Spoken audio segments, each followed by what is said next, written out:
بھائیوں اور دوستو، ابھی میں نے تمہارے سامنے کلمہ طیبہ کے معنی بیان کیے ہیں۔ اب اسی سلسلے میں ایک اور پہلو کی طرف تم کو توجہ دلاتا ہوں۔ تم اقرار کرتے ہو کہ اللہ تمہارا اور ہر چیز کا مالک ہے۔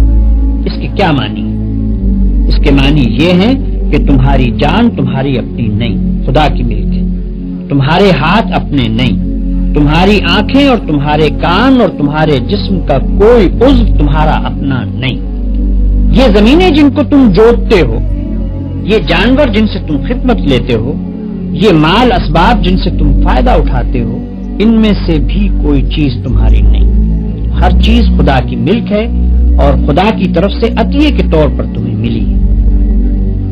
اس بات کا اقرار کرنے کے بعد تمہیں یہ کہنے کا کیا حق ہے کہ جان میری ہے، جسم میرا ہے، مال میرا ہے اور فلاں چیز میری ہے؟ دوسرے کو مالک کہنا اور پھر اس کی چیز کو اپنی قرار دینا بالکل ایک لغو بات ہے۔ اگر در حقیقت یہ بات سچے دل سے مانتے ہو کہ ان سب چیزوں کا مالک خدا ہی ہے، تو اس سے دو باتیں خود بخود تم پر لازم ہو جاتی ہیں۔ ایک یہ کہ جب مالک خدا ہے اور اس نے اپنی ملکیت امانت کے طور پر تمہارے حوالے کی ہے، تو جس طرح مالک کہتا ہے اسی طرح ان چیزوں سے کام لینا چاہیے۔ اس کی مرضی کے خلاف ان سے کام لیتے ہو تو دھوکہ بازی کرتے ہو۔ تم اپنے ان ہاتھوں اور پاؤں کو بھی اس کی پسند کے خلاف ہلانے کا حق نہیں رکھتے۔ تم ان آنکھوں سے بھی اس کی مرضی کے خلاف دیکھنے کا کام نہیں لے سکتے۔ تم کو اس پیٹ میں بھی کوئی ایسی چیز ڈالنے کا حق نہیں ہے جو اس کی مرضی کے خلاف ہو۔ تمہیں ان زمینوں اور ان جائیدادوں پر بھی مالک کے منشا کے خلاف کوئی حق حاصل نہیں ہے۔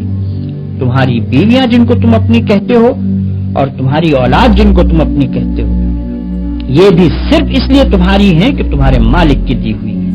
لہذا تم کو ان سے بھی اپنی خواہش کے مطابق نہیں بلکہ مالک کے حکم کے مطابق ہی برتاؤ کرنا چاہیے۔ اگر اس کے خلاف کرو گے تو تمہاری حیثیت غاصب کی ہوگی۔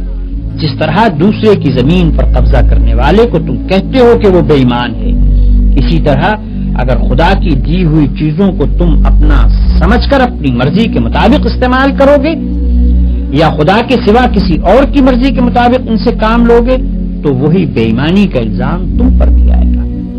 اگر مالک کی مرضی کے مطابق کام کرنے میں کوئی نقصان ہوتا ہے تو ہوا کرے، جان جاتی ہے تو جائے، ہاتھ پاؤں ٹوٹتے ہیں تو ٹوٹیں، اولاد کا نقصان ہوتا ہے تو ہو، مال و جائیداد برباد ہو تو ہوا کرے، تمہیں کیوں غم ہو؟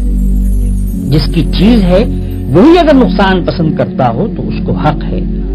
ہاں، اگر